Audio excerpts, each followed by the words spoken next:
C'est vraiment des allers-retours très très très forts sur les marchés.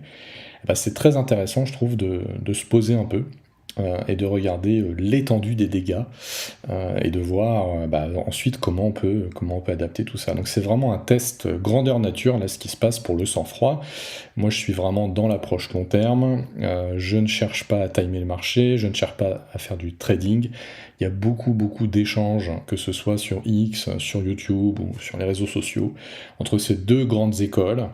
Voilà, l'école du long terme qui consiste à faire du DCA et à investir sur des ETF et de se dire que sur le long terme, la tendance est haussière globalement. Et puis il y a l'autre école, l'école du trading, ou du moins ceux qui disent qu'il faut quand même faire un peu de trading pour tenter quand même de timer un peu le marché, parce que il faut pas non plus laisser les choses se faire d'elles-mêmes. Bon, il y a beaucoup de débats là-dessus, je vais pas trop rentrer, et puis de toute façon c'est un peu impossible de trancher, chacun fait son avis. Moi je suis définitivement dans l'approche long terme, dans l'approche du sang-froid, et ma stratégie pour contrer la volatilité des actions, bah, c'est justement de ne pas avoir que des actions et de diversifier en fait les classes d'actifs et de commencer par là. Donc j'ai environ 25%, 20% de mes allocations sur des SCPI, donc complètement décorrélées du marché action, qui génèrent d'ailleurs un rendement beaucoup plus fort que des rendements des dividendes d'actions. Il y a beaucoup aussi de gens qui achètent des actions pour les dividendes. Bah, quelque part, c'est presque plus intéressant, si les dividendes, c'est ce qui vous intéresse, de se pencher sur des SCPI performantes, parce qu'on peut monter jusqu'à 7% de rendement annuel sur des SCPI pour les meilleurs. Donc c'est vraiment très intéressant. Alors certes, le capital va pas, la valorisation va pas exploser potentiellement autant que sur des actions, mais par contre en termes de sécurité et de revenus passifs, c'est très intéressant. Donc cette poche-là, déjà, elle stabilise pas mal le patrimoine. Ensuite, j'ai la poche bleu ciel ici, qui sont en fait des obligations. Donc ça, c'est au sein d'une assurance vie, soit ça peut être du fonds euro, ça peut être aussi des placements obligataires.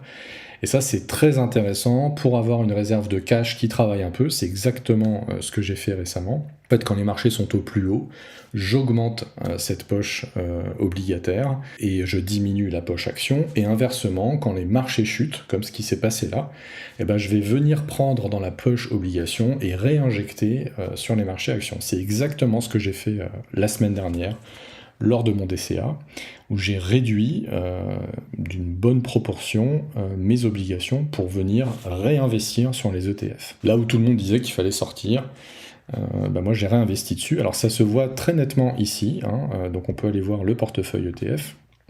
Et si on regarde le graphe, voilà, donc vous voyez en fait en transparence, c'est le capital investi. Donc vous voyez ici le gap qui a été franchi la semaine dernière, bah, c'est tout simplement une réinjection de capital qui vient de la poche obligataire. Donc il y a aussi pas mal de gens qui disent en ce moment sur les réseaux j'ai plus de cash disponible pour investir. Bah, en fait, l'intérêt de cette stratégie multi-active, c'est qu'en fait vous avez toujours du cash dans ces moments-là, puisque quand on est dans les plus hauts, bah, dans cette mécanique d'allocation, mécaniquement, on ajoute aux obligations. Et dès que les marchés baissent sur les actions, on a une réserve dans laquelle venir piocher. Et puis pendant ce temps-là, l'argent travaille. C'est pas juste du cash sur le compte bancaire, c'est le rendement obligataire. Donc là, en l'occurrence, ça faisait à peu près 6 mois qu'on avait la poche obligataire de rempli. Bah, j'ai généré 2,5% sur cet argent-là, donc c'est mieux que zéro. Et c'est surtout son intérêt, c'est que c'est une position d'attente qui me permet de venir me renforcer dans les moments où on est vraiment très bas, où on casse en fait des seuils. En réalité, j'ai 2 seuils sur les niveaux des indices qui me permettent de déclencher ce mode-là. Vous voyez, on a eu vraiment cette phase-là où les marchés ont commencé à chuter. Et puis j'ai réinjecté sur les ETF. Alors par contre, effectivement, on peut regarder, d'ailleurs c'est très intéressant, les fameux ETF, on va regarder les positions en elles-mêmes.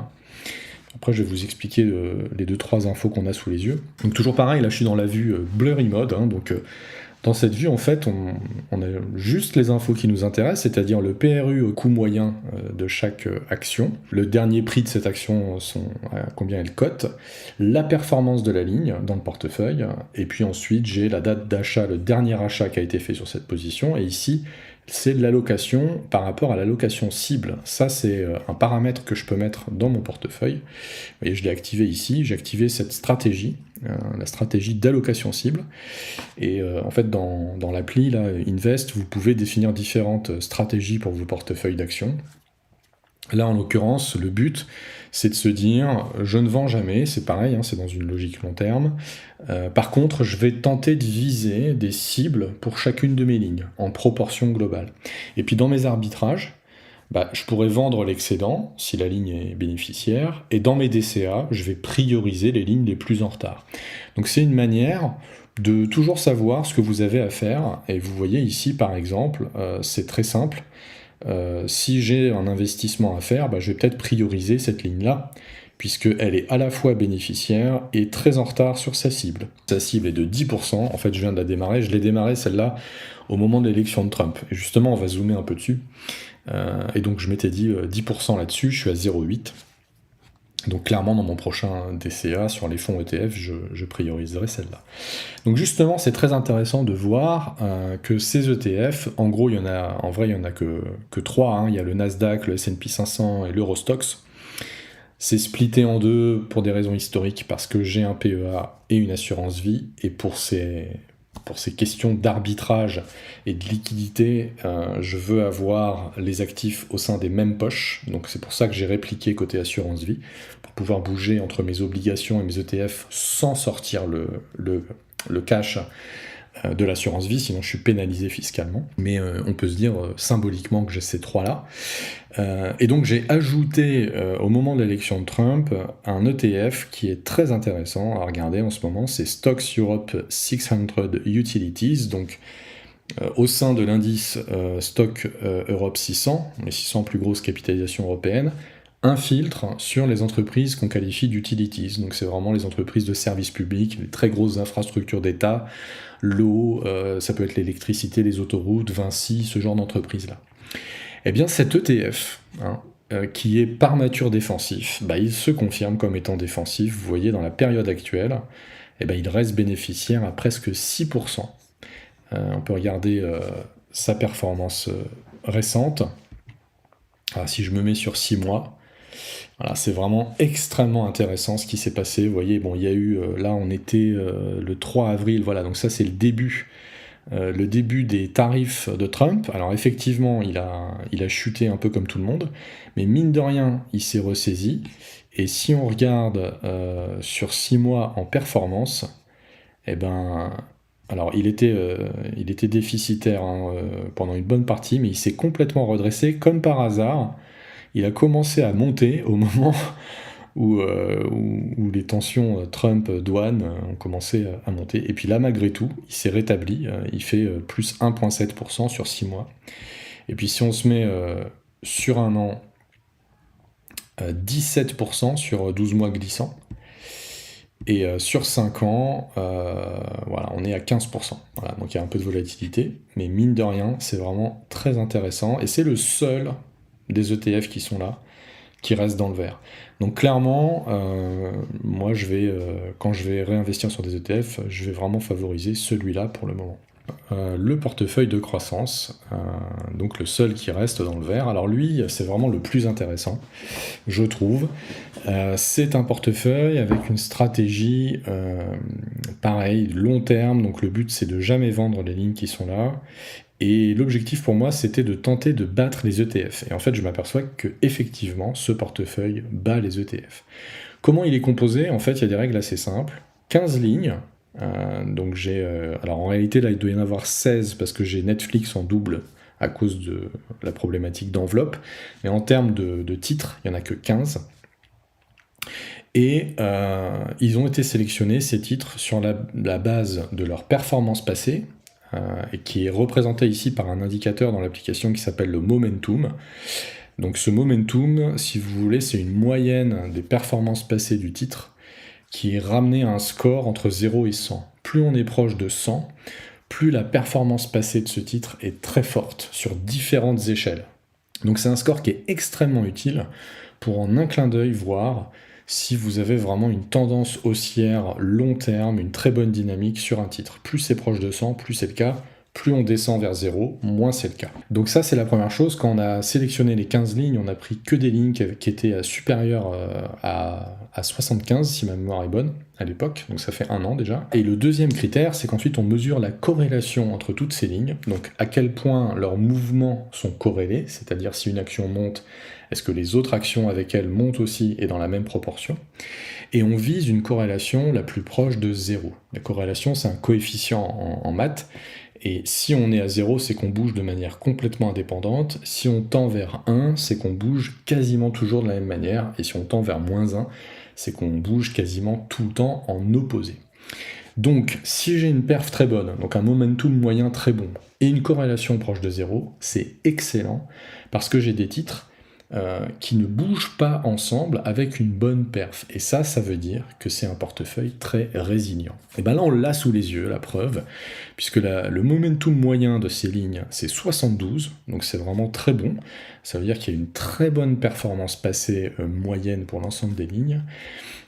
Et puis la corrélation moyenne, là on l'a pas à l'écran, mais je l'ai calculé à côté, on est à 0,210, donc 0,21, ce qui est vraiment très bien. Et on voit que dans les faits, malgré tout ce qui s'est passé, on est à 1,7% de perf en positif. Donc en termes de position, justement, je vais regarder peut-être les trier par performance. Et par rapport aux cibles que j'ai, là, comme ça va être ma journée d'arbitrage, bah là, il y a déjà des choses que je vais pouvoir faire. Donc vous voyez par exemple, Siemens Energy, elle est à 42%, presque 43% de performance, hein, cette ligne, donc c'est vraiment excellent. Et évidemment, du coup, elle dépasse sa cible. Donc elle était ciblée à 9% du portefeuille, on est presque à 14%. Donc là, je vais quasiment la diviser par 2, cette ligne, parce que je vais prendre les bénéfices qui vont être là, et je vais les réallouer dans les lignes en retard, en priorisant celles qui sont bénéficiaires. Donc par exemple, Visa ici, qui est un petit peu en retard, qui doit arriver jusqu'à 7, bah, je vais très probablement prendre de Siemens pour venir là. Voilà, j'ai également Essilor qui est un peu en excédent, j'ai 2% à récupérer et elle est bénéficiaire, et probablement que je vais les réallouer sur Air Liquide, voilà, pour rester toujours dans des momentum positifs, et puis on verra bien ce qui se passera pour les lignes qui sont en perte. Ça nous amène quand ça? 491 € Netflix, ouais, ça fait plus de 6 mois en fait. Hein. Ouais, voilà, le cours de Netflix est vraiment excellent. Là, on était à 500. Ouais, je l'ai peut-être acheté par là. Ça doit faire presque 1 an en fait. Ouais, ça fait presque 1 an. Et donc, j'ai bénéficié de toute cette performance-là sur Netflix. Ouais. Vraiment très bien. Du coup, elle arrive pile à sa cible, hein, 5.1 sur 5, donc c'est nickel, je n'y touche pas. Et ben c'est à peu près tout hein, pour cette vidéo, cet état des lieux. Peut-être que je ferai ça tous les mois. Ça me semble intéressant de partager un peu, d'enregistrer comme un petit journal de bord. Voilà, donc on verra si le mois prochain, ce graphe global repasse dans le vert ou pas. Ça, c'est la grande surprise. Et vous voyez qu'au global, sur le mois, les plus gros gagnants, c'est Newmont avec plus 20% sur le mois, Kingstone, qui lui est dans le portefeuille MAD, on en parlera peut-être une autre fois, et Argan également, plus 17. On va s'arrêter là pour cette vidéo. À bientôt, n'oubliez pas que vous pouvez vous abonner et puis que vous pouvez retrouver bien sûr toutes les infos qui sont dans cette application sur anantis.com. Vous avez les liens en description.